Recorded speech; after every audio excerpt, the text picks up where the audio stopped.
안녕하세요. 저는 이영숙이라고 합니다. 긴장되지만 말 편하게 하겠습니다. 먼저 아들 이야기 좀 할까 합니다. 2015년 11월 3일 아들이 군 입대를 했고 아들의 빈 자리에 허전함을 느낄 시간조차 없을 때쯤 저는 10년 동안 일하던 일터에서 11월 18일 12시경에 뜻하지 않게 두 발을 멸탕의 화상을 입게 되었습니다. 경향도 없고 급한 마음에 응급처치도 제대로 하지 못한 채 인근 병원 응급실로 가게 되었습니다. 하지만 그 병원에서는 치료할 수 없으니 큰 병원으로 가라고 했습니다. 그래서 한쪽 발은 발목 위에서 살이 벗겨진 채로 고통스러움을 참으며 한강성심병원 응급실로 가게 되었습니다. 응급처치만 하고 붕대만 감으면 바로 퇴원할 줄 알았지만 병원에서는 입원해야 한다는 말에 여러 가지 생각이 스치고 겁이 나 눈물이 났습니다.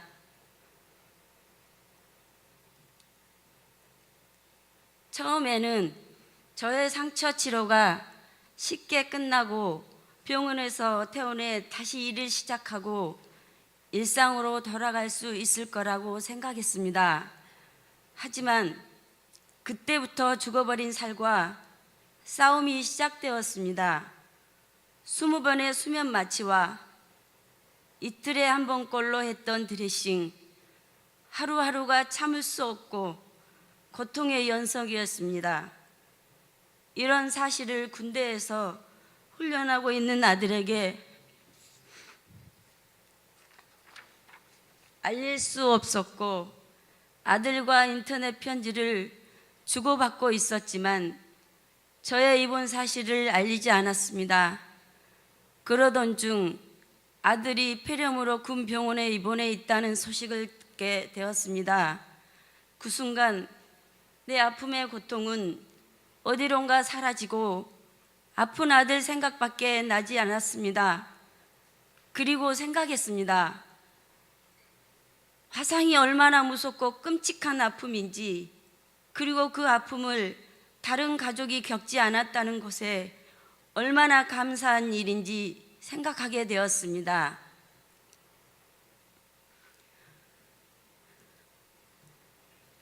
저는 치료하면서 단 한 번도 제 발을 벌 수 없었습니다. 무서웠고 두려웠기 때문입니다. 미이라처럼 두 발에 두툼하게 붕대를 감고 있었고 모든 고통은 두 발에 있었습니다. 두 발을 다쳤기 때문에 걸을 수 없었고 침대에만 누워 지냈으며 누군가의 대화가 두려웠습니다. 그 두려움을 잊게 해준 사람이 바로 같은 병실에 입원 중이었던 수연 씨입니다. 수연 씨는 제게 먼저 다가와 화상을 입게 된 과정과 어떻게 치료받고 있는지를 이야기해 주었습니다.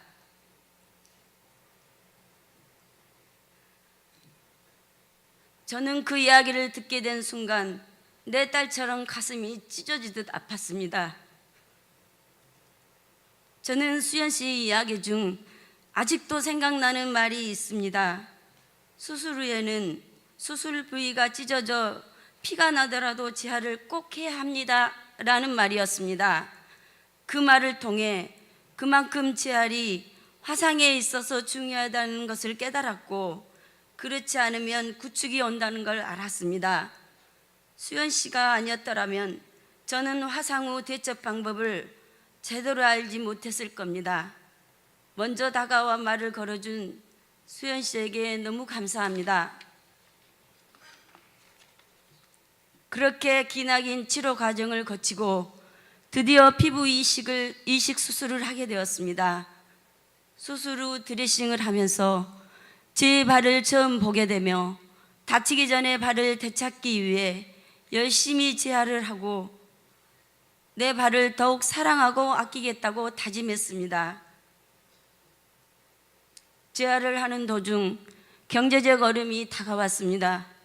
회사에서는 병원비 걱정 말고 할 수 있는 치료는 다 해도 된다고 했었으나 점점 치료비가 밀리게 되었고 그 경제적 부담은 고스란히 저와 가족에게 다가왔습니다.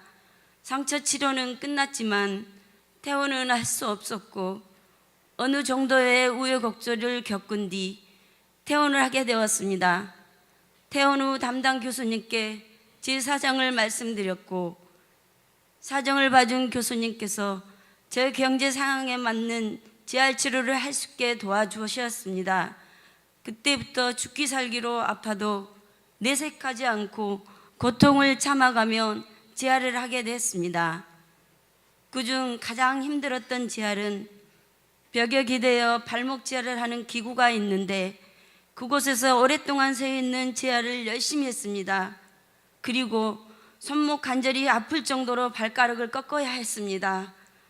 이런 방법이 도움이 제일 많이 됐던 재활 방법이었습니다. 하지만 사고 후에 달라진 점도 있습니다. 다치기 전에는 살기 바빠 꽃구경 한번 제대로 하지 못했는데 재활의 이후로 윤중로 벚꽃길도 걸어보고 가보지 못했던 여러 가지 축제도 다녔습니다. 이 사고로 인해 나에게 잠깐의 휴식을 주면서 아픔이 있는 사람들에게 도움을 주며 살아가고 싶다라는 생각을 하게 되었습니다. 그러다가 주변 분들의 권유로 멘토링 프로그램을 참여하게 되었고 나도 누군가에게 도움이 될 수 있다는 생각에 설렜습니다. 멘토링 프로그램 중 병실 라운딩을 하면서 기억에 나는 멘티분이 있습니다. 아주 어린 아이였는데도 불구하고 수술을 두려워하지 않고 밝고 환하게 웃는 모습이 참 기억에 남습니다. 그런 모습이 멘토인 저에게도 큰 힘이 되었습니다. 그리고 내 삶을 바꾸는 시간이라는 프로그램 또한 말주변이 없던 제가 참여하는 내내 여러 사람이 모인 자리에서 화상의 아픔을 이야기할 수 있었고 의견을 나누며 자존감을 찾게 해주었습니다. 그래서 지금처럼 많은 분들이 모인 자리에서 발표를 할 수 있는 자신감을 얻게 되었습니다. 그동안 저는 일만 하며 쳇바퀴 돌듯 여유 없이 살던 생활 속에서 취미생활 하나 없이 지냈고 친구들 또한 바쁘다는 이유로 만나지 않았습니다.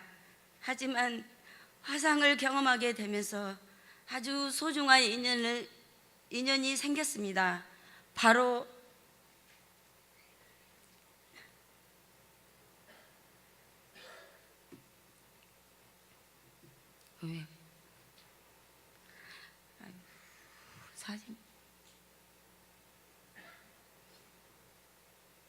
바로 이분들입니다. 고통 속에 누워있을 때 따뜻하게 다가와 위로와 격려를 해주시고 저의 아픔을 공감해 주셨습니다. 마지막으로 사고를 당하고 나서 걱정이 많이 늘었습니다. 여름에는 더워서 땀으로 인해 염증이 생기는 건 아닐까 생각했고요. 겨울에는 추워서 구축이 심해지는 건 아닐까 했습니다. 그리고 누군가 내 발 근처로만 와도 다칠까 걱정하고 불안했습니다. 그럼에도 저는 걷는 게 지활이다 생각하고 어디든 저를 필요로 하는 곳에 마다하지 않고 다니면서 걷는 재활에 집중하였고 가족들의 관심과 사랑으로 지금은 너무 행복하게 열심히 치료하면서 재활을 살아가고 있습니다. 지금의 저를 있게 해준 가족들 너무 감사하고 이런 좋은 자리, 좋은 무대를 만들어주신 네바시 프로그램 너무너무 감사합니다. 앞으로도 감사한 마음으로 열심히 재활하고 조금이나마 남들에게 도움을 줄 수 있는 삶을 살도록 노력하며 살아가겠습니다. 감사합니다.